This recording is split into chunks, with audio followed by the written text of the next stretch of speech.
도스토예브스키는 자신이 쓴 이 까라마조프가의 형제들이라는 책에서 이런 말을 했습니다. 하나님이 없다면 모든 것이 허용된다. 하나님이 없다면 모든 것이 허용된다. 아마 도스토예브스키가 보았던 하나님이 없는 세계는 도덕과 정의의 근거를 찾을 수 없는 세계가 될 것이다 라고 생각을 한 것입니다. 그래서 도덕이나 양심도 무너지고 말 것입니다. 사기나 거짓이나 도둑질이나 폭력과 또 추악한 행위들이 아무런 거리낌도 없이 자행하고 될 것입니다. 결국에 인간의 살인까지도 허용되고 말 것입니다. 그래서 도스토예브스키는 까라마조프가의 형제들이라는 책에서 이반이 사람을 살인하게 되는 결정적인 요인을 하나님이 없는 그 마음에서 찾고 있다라고 이야기하는 것입니다. 왜냐하면 하나님이 없으면 전적으로 타락한 우리 인간의 본능이 제 멋대로 행동을 하게 될 것이기 때문이라는 것입니다. 하나님을 거부하고 멀리하는 오늘 우리의 시대에서 이와 같은 현상들을 우리는 그대로 보고 있습니다. 지금 우리 사회는 인간성이 심각하게 파괴되고 있습니다. 정상이 비정상이 되고 비정상이 정상이 되어가고 있습니다. 세상은 죄악의 깊은 수렁으로 점점 더 깊이 빠져들어가고 있습니다. 도덕적 윤리적 수준이 말이 아닙니다. 모든 가치관이 흔들리며 무법이 성행하고 있습니다. 그런 동안에 멸망과 심판의 해꾸럼이 대기를 뒤덮고 말 것입니다. 그러나 타락에도 한계가 있습니다. 자비하신 하나님은 천년을 하루와 같이 참으시지만 영원히 참으시지는 않습니다. 결산과 심판의 날은 반드시 옵니다. 위기가 해소되지 않는다라고 한다면 하나님의 무서운 심판은 불가피할 것입니다. 그러므로 돌이킬 수 있을 때에 돌이켜야만 합니다. 돌이킬 수 없는 지점에 이르게 되면 더 이상의 기회는 사라지고 무서운 심판만이 기다리고 있을 것입니다. 어쩌면 오늘 우리의 시대는 더 이상 돌이킬 수 없는 지점에 건조해 있다라고 할 수가 있을 것입니다. 그러나 우리에게는 아직도 소망이 있습니다. 큰 재난의 위협이 있던 날에 사람들이 여호와께로 돌아와서 그분 안에서 구원과 소망을 발견했습니다. 이것이 구약 성경에 나타났던 부흥의 역사입니다. 그러므로 오늘 우리들이 부흥을 위한 조건들을 충족시킨다면 그때 일하던 그 부흥이 오늘의 이때에도 일어날 수가 있습니다. 그것이 우리의 소망이요 이 땅의 소망인 것입니다. 이제 우리는 구약 성경에 나타났던 7번째 부흥의 현장으로 가보려고 합니다. 오늘의 본문의 이야기는 히스기야의 시대를 그 배경으로 하고 있습니다. 히스기야에 대한 이야기는 역대하 29장부터 32장에 걸쳐서 기록되고 있습니다. 그런데 우리가 성경을 살펴보게 되면 히스기야 시대에 일어났던 부흥은 구약 성경에 기록되었던 여러 부흥들 가운데서 가장 갑작스럽게 일어났던 사건 가운데 하나라고 말할 수가 있습니다.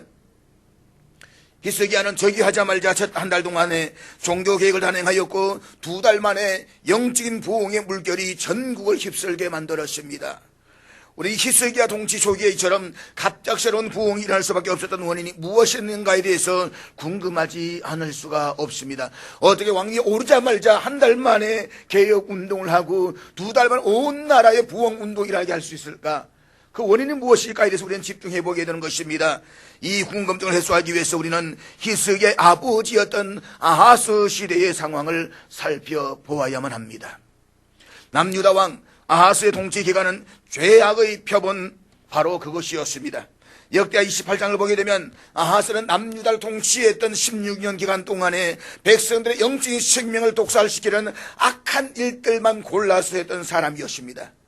그가 행한 모든 일들은 백성들로 하여금 하나님을 더욱더 멀리 떠나게 하는 것이었습니다. 역대하 28장 2절에서 그는 북이스라엘 왕들로 행하여서 바알들의 우상을 부어 만들었다라고 했습니다. 거기에 대해서 28장 3절은 이렇게 고발하고 있습니다. 우리 앞에 있는 28장 3절 다 같이 읽도록 하겠습니다. 3절입니다. 시작. 그는 흰놈의 골짜기에 있을 뿐만 아니라 작은 산 위와 모든 푸른 나무 아래에서 피우지 말아야 할 향을 피웠습니다. 향을 피우는 게 뭐가 나쁘냐라고 말하지만 바로 이방 산당 앞에서 죽은 우상 앞에서 분향했다, 이 말인 것입니다. 그러나 그 행한 일들 가운데 가장 최악의 행동은 자기 자녀들을 몰렉신을 위한 제물로 불살랐다는 것입니다. 어떻게 이럴 수가 있을까? 고대 문헌들에 따르면 가나안 사람들의 바알 숭배와 여러 가지 미신 행위에 따르던 극악한 방종에 대해서 이렇게 이야기를 하고 있습니다. 그러니까 이들은 있지도 않은 신에 대한 우상을 만들어 놓고 그 우상의 발 위에 살아있는 어린아이를 올려놓습니다. 그 아래 우상의 뱃속에는 유황불이 우글거리면서 불이 타오르고 있습니다. 몰렉을 위한 제물로 바쳐진 그 아이들은 우상의 팔 아래 서서히 미끄러 떨어지면서 유황불이 우글거리는 뱃속으로 들어갑니다. 그때 사제들이 북을 쳐대는 가운데서 열광하는 소리와 시끄러운 악기 소리가 하늘 높이 울려 퍼져나갔다라고 말합니다. 이러한 끔찍하고 극한 우상 숭배를 아하스가 행했다는 것입니다. 그러므로 28장 5절은 말씀 결코 놀라운 이야기가 아닙니다. 우리 28장 5절 말씀 다 같이 읽도록 하겠습니다. 같이 읽습니다. 시작. 이어지는 19절에서는 이런 아하스 행위를 놓고 역대기 저자는 이렇게 고발하고 있습니다. 이스라엘 왕 아하스가 유다에서 망령되이 행하여 여호와께 크게 범죄하였다. 우리 여기서 아하스가 망령되이 행하였다라는 단어에 주목해 보아야만 합니다. 그리고 그가 망령되이 행한 결과는 유다는 수많은 문제들로 인해서 어려움을 겪어야만 했습니다. 먼저는 유다의 군사적인 쇠퇴가 찾아와서 많은 백성들이 아람으로 사로잡혀 갔습니다. 그런가 하면 북쪽 이스라엘이 유다를 침략하여서 12만 명을 죽이고 20만 명 이상의 여인들과 아이들을 치욕적인 방법으로 끌고 갔습니다. 뿐만 아니라 다른 나라를 또 유다에 대해서 동일한 침략을 반복함으로써 꺼림없는 재난을 당해야만 했습니다. 그럼에도 불구하고 그는 하나님께 도움을 구하기보다는 아람 왕에게 호소했습니다. 그렇지만 그는 기대했던 도움 대신에 그가 그의 동맹자이기를 바랬던 아람 왕에게 의해서 더욱더 큰 치욕과 약탈을 당해야만 했습니다. 이쯤 되면 우리 가운데 많은 사람들은 겸손하게 죄를 고백하고 하나님께로 돌아서려고 할 것입니다. 그러나 아하스에게는 그렇지 않았습니다. 28장 22절 말씀 우리 한번 다시 보도록 하겠습니다. 28장 22절 다 같이 읽겠습니다. 시작. 이 아하스 왕이 공고할 때에 더욱 여호와께 범죄하여. 이어지는 23절을 보게 되면 아하스는 자신들을 침략했던 민족인 아람의 신들에게 제사를 지내면 그 신들이 자신을 도와줄 것이라고 생각을 했습니다. 그래서 그는 다메섹에 있는 이방 신전을 모방해가지고 여호와의 성전을 개조했습니다. 그는 하나님의 성전에서 셜만한 기둥부터 다 끄집어내놓고서는 성전 문들에 판자를 쳐서 못 박아버렸습니다. 그러나 상황은 더 악화시킬 뿐이었습니다. 먼저는 아하스의 삶이 망가지더니 결국에는 나라 전체가 폐허가 되고 말았습니다. 우리는 여기에서 하나님께로 돌아가기를 거부하고 끝까지 멸망의 길로 가는 자들의 행위가 얼마나 상황을 더 어렵게 만들고 타락시키는가를 볼 수가 있는 것입니다. 그러면 역대기 저 기자는 23절에 이렇게 간단하게 결론을 내리고 있습니다. 그 신이 다메섹의 신들이 아하스와 온 이스라엘을 망하게 하였더라. 심지어 역대기 기자는 그가 죽은 이후에도 왕들의 묘지에 안장되는 영예를 누리지 못했다라고 말씀을 하고 있습니다. 유대 역대 열왕 가운데서 왕들의 묘에 안장되지 못한 유일한 한 사람이 있습니다. 그가 누구냐? 바로 이 아하스였다 이 말입니다. 그런데 우리처럼 완악했던 아하스에게서 어떻게 히스기야와 같은 경건한 아들이 존재할 수가 있었는지 참으로 놀라지 않을 수가 없습니다. 성경에서 종종 조상의 죄가 자손에게로 3, 4대까지 미친다라고 말씀을 하고 있습니다. 그러나 아하스의 아들 이스에게는 이 말씀이 전혀 적용되지 않는 것을 볼 수가 있습니다. 그렇다면 하나님의 말씀이 틀린 것입니까? 하나님이 분명히 말씀하시기를 너희가 내 말씀에 어긋나고 불순종하고 죄악된 길로 가면 자손 3, 4대까지 저주한다라고 말씀하고 있습니다. 그런데 히스기야는 아닙니다. 그러면 하나님의 말씀이 잘못된 것입니까? 아닙니다. 성경에서 조상의 죄가 자손들의 3, 4대까지 미친다라고 하는 것은 오직 그 자녀들이 조상들의 죄악에서 돌이키지 않을 때 나타난다는 것을 말씀하고 있는 것입니다. 그렇지만 히스기야는 아버지 아하스의 완악함을 본받기를 거부했습니다. 이것이 하나님께서 아하스의 자손들에게 내리시기로 한 저주를 거두시고 축복하신 근거가 됩니다. 그러므로 우리의 자손들에게 축복의 통로가 되기 위해서 우리는 조상들이 거듭된 죄악에서 벗어나서 우리 때에 예수를 잘 믿으시기를 주의 이름으로 축복합니다. 나로 인해서 축복의 창녀물이 되게 하지 마십시오. 나로 인해서 저주의 통로가 되게 하지 마십시오. 내가 잘 믿어서 나로 말미암아서 내 자손 세상 대대가 하나님께서 복된 삶을 살아갈 수 있기를 주의 이름으로 축복합니다. 히스기야, 그는 인간적인 생각과 판단에서 발견할 수 있는 이익에 집착하지 않고 폐쇄되었던 성전문들을 다시 열고 그곳에서 예배와 희생 제물을 드리기 시작했습니다. 그는 보발군대를 통해서 남쪽의 보엘세바에서부터 북쪽의 단에 이르기까지 초청장을 보냅니다. 그 내용이 오늘 30장 6절부터 9절까지의 내용입니다. 여기서 반복해서 강조하고 있는 것이 돌아오라 또는 돌이켜라고 하는 단어입니다. 돌아오라는 말은 가던 방향을 완전히 돌이켜서 다시 돌아가는 것을 나타내는 동사입니다. 그러니까 근본적이고 진실된 회개를 나타내는 명령어인 것입니다. 즉 과거에는 비록 하나님께 등을 돌렸으나 이제는 그분을 향해서 얼굴을 들고 달려오라는 것입니다. 그렇습니다. 지금은 우리가 다시 하나님께로 돌아와야 할 때입니다. 만일 우리가 그리스도 안에서 새로운 삶을 누리기를 원한다라고 한다면 우리는 그때의 유대인들처럼 우리의 죄로부터 돌이켜서 하나님께로 돌아와야만 합니다. 특히 오늘 본문에서 히스기야는 당시의 백성들에게 죄악된 그리스도 돌이켜서 하나님께로 돌아오라고 말하면서 네 가지의 제안을 제시하고 있습니다. 다시 말해서 돌아오라, 그러면 이렇게 할 것이다. 돌아오라, 그렇지 않으면 이렇게 될 것이다 라고 말하면서 대안을 내놓고 있는 것입니다. 이것은 동일하게 오늘 우리들이 직면해야 하는 문제이기도 하는 것입니다. 그렇다면 우리가 직면해야 할 대안은 무엇입니까? 첫째는 무조건 적인 신뢰를 가지고 하나님께로 돌아와야만 합니다. 그렇지 않으면 그가 돌아오시지 않을 것입니다. 본문 6절 말씀인데 우리 6절 다 같이 읽도록 하겠습니다. 30장 6절 우리 다 같이 읽습니다. 시작. 이스라엘 자손들아, 너희는 아브라함과 이삭과 이스라엘 하나님 여호와께로 돌아오라. 그리하면 그가 너희 남은 자 곧 아수르 왕의 손에서 벗어난 자에게로 돌아오시리라. 히스기야가 이 명령을 내렸을 때에는 북이스라엘이 아수르에게 멸망을 당했던 기원전 722년으로부터 상당한 세월이 흘렀습니다.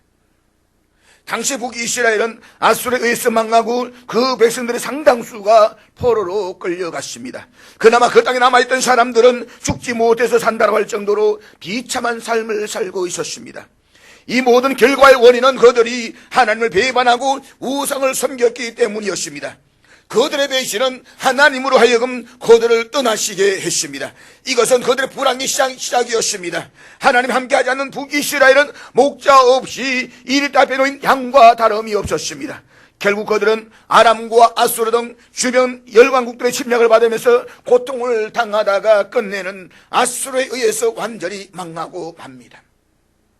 그런데 하나님은 이처럼 멸망을 당한 북이스라엘에 남아있던 사람들에게 히스의 편지를 통해서 말씀을 하십니다.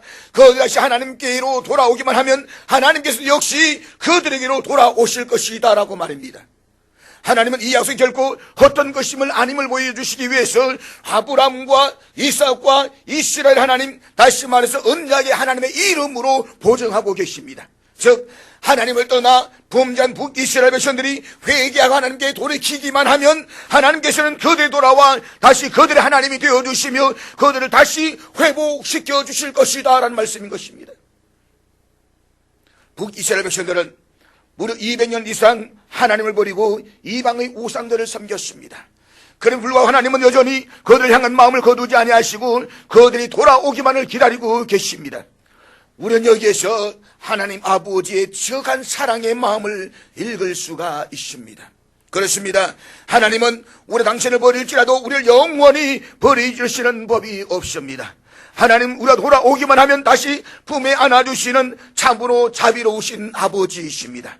잊지 마십시오. 죄인이 하나님의 은총을 입지 못하는 것은 하나님께 자비와 사랑이 없어서가 아니라 죄인들이 목을 곧게 했기 때문인 것입니다. 그래서 목이 곧은 자에게는 아무런 소망이 없습니다. 그러므로 회개하고 돌아서는 자에게는 비록 자신의 처지가 지옥과 같은 상황에 있다라고 할지라도 소망이 있음을 믿으시기를 주의 이름으로 축복합니다. 사랑하는 여러분, 우리는 정말로 하나님께로 돌아가는 것에 관심을 두어야만 합니다. 그런데 우리가 여호와께로 돌아가기 위해서는 그분에 대한 무조건적이며 전적인 신뢰가 있어야만 합니다. 그런데 우리가 돌이키는 것에는 두 가지의 측면이 있습니다. 한 면은 죄에서 돌이키는 것이고 다른 한 면은 여호와께로 돌이키는 것입니다. 이것이 바로 부흥의 시작입니다. 사랑하는 여러분, 신앙의 부흥은 단지 성전의 문을 열고 그곳에서 예배하는 것에만 달려져 있지 않습니다. 신앙의 부흥을 위해서는 외적인 경건 행위 그 이상의 것이 필요한 것입니다. 부흥에는 반드시 방향의 전환이 있어야만 합니다. 그것은 살아계신 하나님만을 전적으로 신뢰하고 그분께로 돌이키는 것입니다. 오늘 본문에서 돌아오라고 하는 것은 우리의 상태가 이미 어느 정도에서 멀어져 있다는 것을 암시하고 있는 것입니다. 떠나가지 말아야 되는데, 멀어지지 말아야 되는데 우리는 너무 멀리 떨어져 와 있습니다. 너무 멀리 와 있습니다. 그렇기 때문에 돌아오라 말씀하고 있는 것입니다. 그리고 우리가 하나님께서 돌아오는 촉구를 받고 있다는 사실은 우리의 신앙이 기형적인 상태에 있음을 말하고 있는 것입니다. 너희는 여호와께로 돌아오라. 이 말씀 앞에 어쩌면 말라기 시대 사람들처럼 이렇게 반문하려는지도 모릅니다. 아니, 우리가 어떻게 하여야 돌아가리까? 이 말은 우리가 하나님을 떠난 적이 없는데 도대체 무엇 때문에 하나님께로 돌아가야 한다는 말입니까? 라는 이런 이야기인 것입니다. 즉 그들은 형식적이라고 할지라도 절기에 맞추어서 꼬박꼬박 예배를 드렸기 때문에 결코 하나님을 떠난 적이 없다라고 생각을 했습니다. 우리는 하나님을 섬기고 있고 하나님과 함께하고 있다라고 생각을 했습니다. 그러나 이스라엘 백성들의 문제는 바로 재타락입니다. 이것은 바로 죄에 무감하게 살아오는 오늘 우리들에게 발견되는 병폐 가운데 하나이기도 합니다. 재타락은 먼저 하나님께 대한 성별을 철회하는 것입니다. 주님께 대한 처음 사랑을 버리는 것입니다. 그것은 요한계시록에서 에베소 교회가 들었던 책망이기도 합니다. 재타락은 또한 하나님께 대한 전적인 헌신에서 후퇴하는 것입니다. 재타락은 내적인 감동과 실제가 없이 외적인 모양만을 겨우 유지하는 것입니다. 사랑하는 여러분, 제가 여기에서 재타락이라고 말씀하는 단어에 주목하시기를 바랍니다. 그래서 한때 우리들에게는 하나님께 대한 성별과 헌신이 있었습니다. 주님을 향한 뜨거운 사랑도 있었습니다. 예배에 대한 감격도 있었습니다. 그러나 지금은 다시 타락했던 그 죄악의 자리에 서 있습니다. 겉으로는 신앙 있는 척하지만 실제로는 하나님을 경외하지도 않고 하나님을 사랑하지도 않습니다.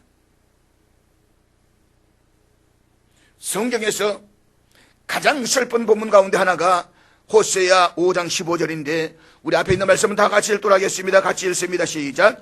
그들이 그 죄를 뉘우치고 내 얼굴을 구하기까지 내가 내 곳으로 돌아가리라. 그들이 고난받을 때에 나를 간절히 구하리라. 내가 내 곳으로 돌아가리라. 관심 갖지 않겠다는 것입니다.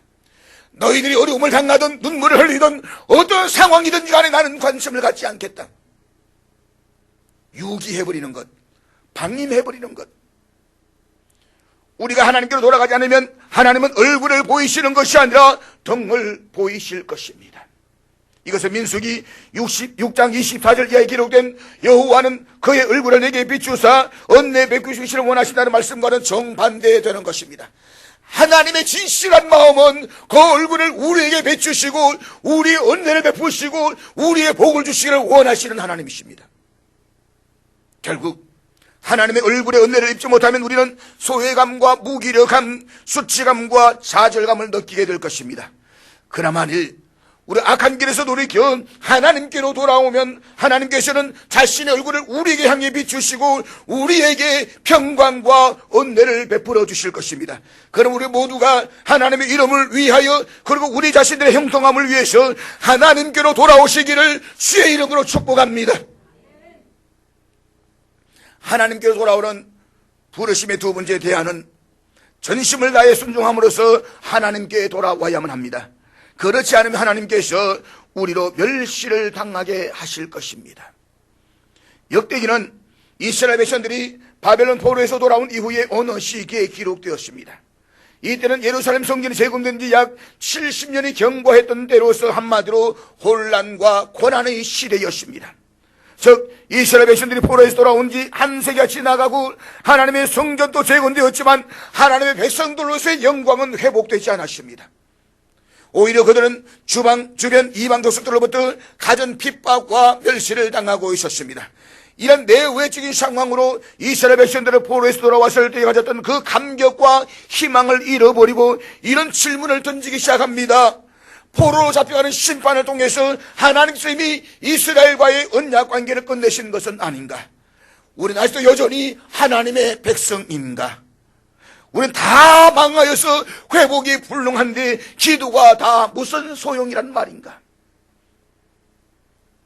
그러나 오늘 보면 이렇게 경고하고 있습니다. 본문 7절 말씀인데 우리 7절 다 같이 읽도록 하겠습니다. 같이 읽습니다. 시작. 히스기야는 과거의 실패들로 인해서 무기력하게 하는 강박관념으로부터 돌아서도록끔 촉구하고 있습니다. 사실 우리는 너무나도 빈번히 좌절과 실패의 늪에 빠져서 그것으로부터 돌이키기 위한 구체적이고 직접적인 행동을 하지 않으려고 합니다. 오히려 너무 쉽게 우리는 이런 말들을 내뱉어냅니다. 다 해보았지 않느냐? 우리가 해보지 않는 것이 무엇인가? 지금까지 결과는 뻔한 실패였지 않는가? 그러나 이러한 패배적인 정신 상태는 스스로를 좌절과 포기의 함정에 빠뜨릴 뿐한 사실을 알아야만 합니다. 그리고 이러한 정신의 상태는 결국 불성실한 삶으로 나타나게 됩니다.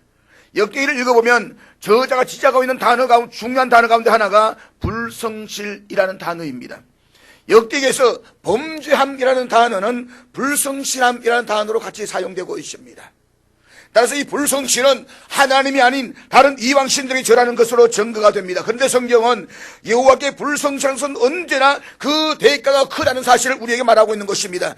그래서 불성실은 언제나 전쟁에서의 패배의 징계를 받습니다. 따라서 히스기야는 백성들의 불성실함을 경고하면서 하나님께 성실할 것을 촉구하고 있습니다.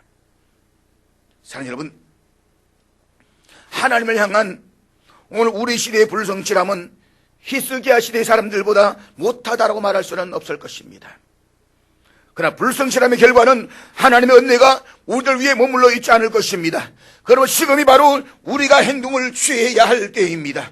우리는 히스기야를 통해서 주셨던 그때의 그 말씀이 오늘의 이때에 주시는 하나님의 말씀으로 듣고 하나님의 부르심에 즉각적으로 응답을 해야만 합니다. 그렇지 않는다면 우리가 기대할 수 있는 것은 우리들 개인만이 아니라 국가적인 치욕을 당하게 될 것이라는 소름 끼치는 절망뿐일 것입니다. 잊지 마십시오. 하나님을 향한 불성실에는 궁극적으로 비싼 대가가 따를 것입니다. 2차 세계대전 이후에 독립한 국가들 가운데서 우리나라처럼 경제적인 성장을 이룬 나라는 없습니다. 우리나라는 6.25란 동족상잔으로 60년대까지만 해도 세계에서 가장 못 먹고 가장 못 사는 가난했던 나라였습니다. 그랬던 우리나라가 지금은 세계 경제 10위 안에 들 정도로 놀라운 성공과 성장을 이루었습니다. 이것은 우리 부모님 세대들의 헌신과 눈물의 기도와 하나님 향한 성실함에 대한 하나님의 은총이요 축복이었습니다. 그런데 만약 우리가 지금처럼 계속해서 불성실함에 머물러 있다고 한다면 우리는 열방 중에서 가장 하나님의 은총을 입은 영예로운 자리에서 가장 처절한 지옥의 자리로 전락하고 말 것입니다. 확실한 것은 우리가 계속해서 하나님을 덩친다라고 한다면 하나님께서도 우리를 덩치시고 우리 열방 중에서 경멸의 대상이 되게 하실 것이라는 사실입니다.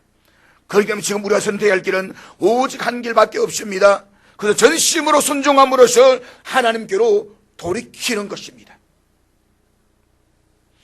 하나님께 돌아오는 부름의 세 번째 대안은 즐거운 봉사로 하나님께 돌아오라는 것입니다.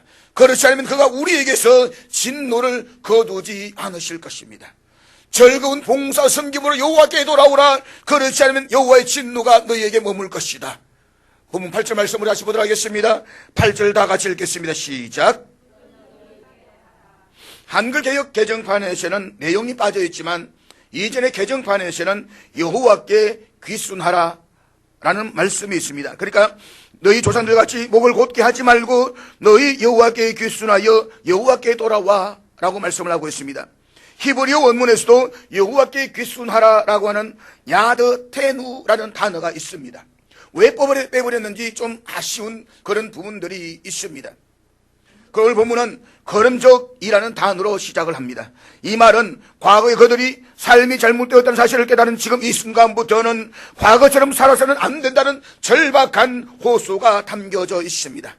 따라서 본문에서는 죄로부터 기꺼이 돌이키는 자들에게 주어지는 세 가지의 명령이 있습니다. 첫째는 여호와께 귀순하라는 것입니다. 둘째는 그의 전으로 들어가라는 것입니다. 셋째는 여호와를 섬기라는 것입니다. 먼저는 여호와께 귀순하라고 말씀합니다.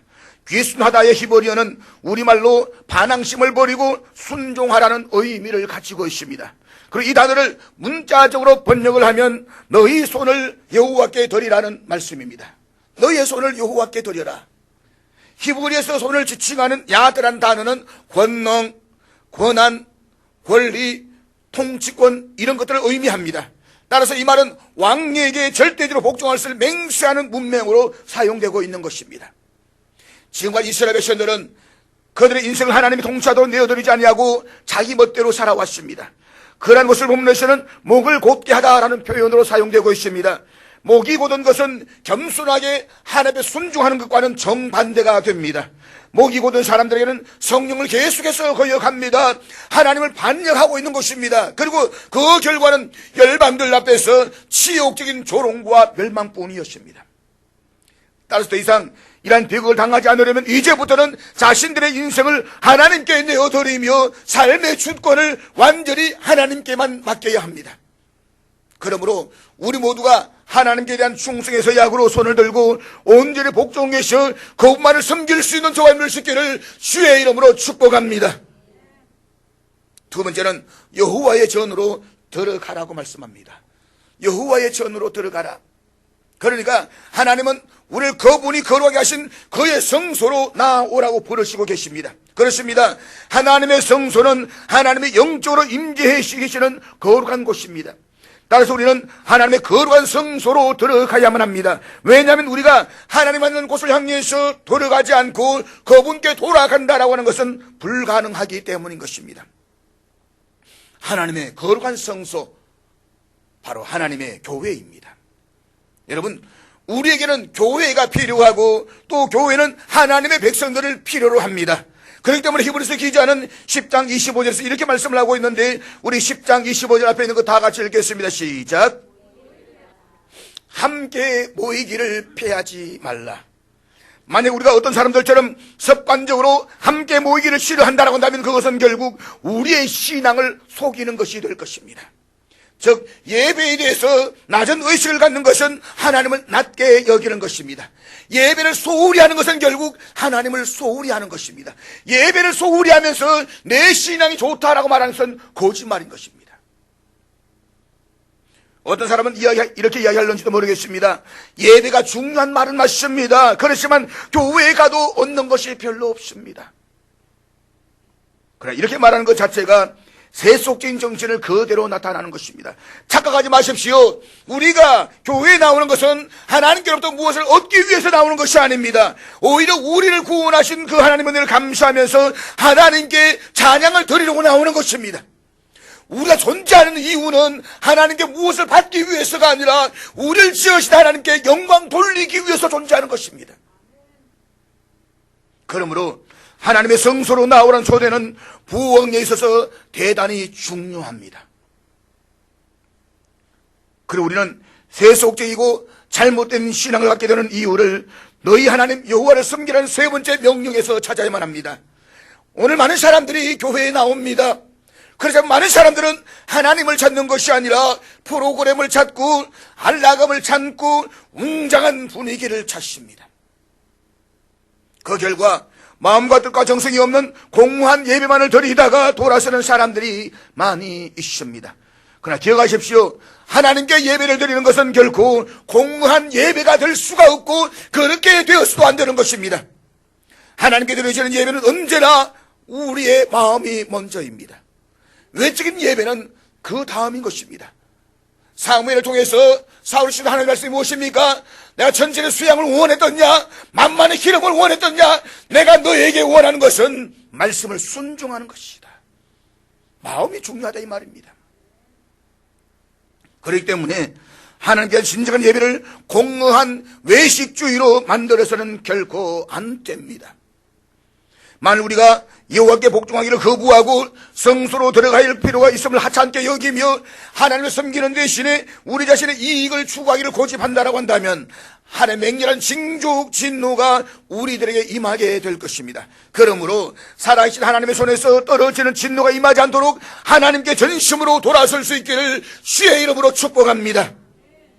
하나님께로 돌아오라는 부름의 네 번째 대안은 끊임없이 기도함으로 하나님께로 돌아오십시오.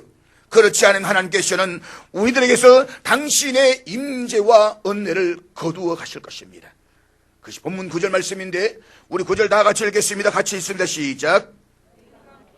너희 하나님 여호와는 은혜로우시고 자비하신지라 너희가 그에게로 돌아오면 그의 얼굴을 너희에게서 돌이키지 아니하시리라 하였더라.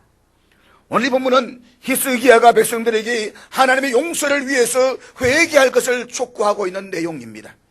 히스기야는 본문의 짧은 구절에서 돌이키다라는 동사를 그의 메시지 중심 단어로 4번이나 걸쳐서 사용하고 있습니다. 우리 여기에서 돌이킨다라는 일이 있어가 중요한 것은 우리들 자신들을 위해서뿐만 아니라 다른 사람들 용서를 위해서도 기도하도록 돌이키는 일에 중요하다는 것을 말씀하고 있는 것입니다. 다시 말해서 우리는 우리들뿐만 아니라 이 땅과 온 열방에 하나님의 자비하심과 은총이 베풀어지도록 기도해야만 합니다. 나만 잘 먹고 잘 사는 것이 아니라 이 땅, 내가 사는 대한민국이 하나님의 자비하심과 은총이 머물러 있도록 이 땅을 위해서 기도해야 되는 것입니다. 그리고 우리는 우리 자신들과 내가 섬기는 교회와 이 땅의 거룩한 영적인 부흥이 운동이 일어날 수 있도록 기도를 해야만 합니다. 우리는 하나님께로 돌이키는 것과 동시에 그분께서 우리를 향해서 은총을 베풀어 주실 것을 기도해야만 합니다. 그렇게 기도해 주시길 주의로 부탁드립니다. 사랑하는 여러분, 히스기야가 백성들을 향해서 끊임없이 강조하면서 외치는 메시지가 이것입니다. 여호와께로 돌아오라. 그리하면 그가 너희에게로 돌아오시리라. 그렇습니다. 지금 우리들은 무엇보다 필요한 것은 하나님이 우리 교회와 우리 가정과 이 땅에 돌아오시는 것입니다. 그러기 위해서 우리는 불성실함과 악한 길을 돌이켜서 하나님께로 돌아가야만 합니다. 지금은 우리가 여호와께를 향해서 그의 성소와 그곳에서 예배를 회복하고 창조주신 하나님 앞에서 온전히 복종해야만 할 때입니다. 그리할 때에 우리들에게는 성령의 기름 부음 주심으로써 완전히 새로운 거룩한 물결을 경험하게 될 것입니다. 그리고 이런 갱신된 영적 부흥을 통해서 많은 사람들을 주께로 돌아올 수 있도록 범사의 순종에까지 나갈 수 있는 저와 될 수 있기를 주의 이름으로 축복합니다.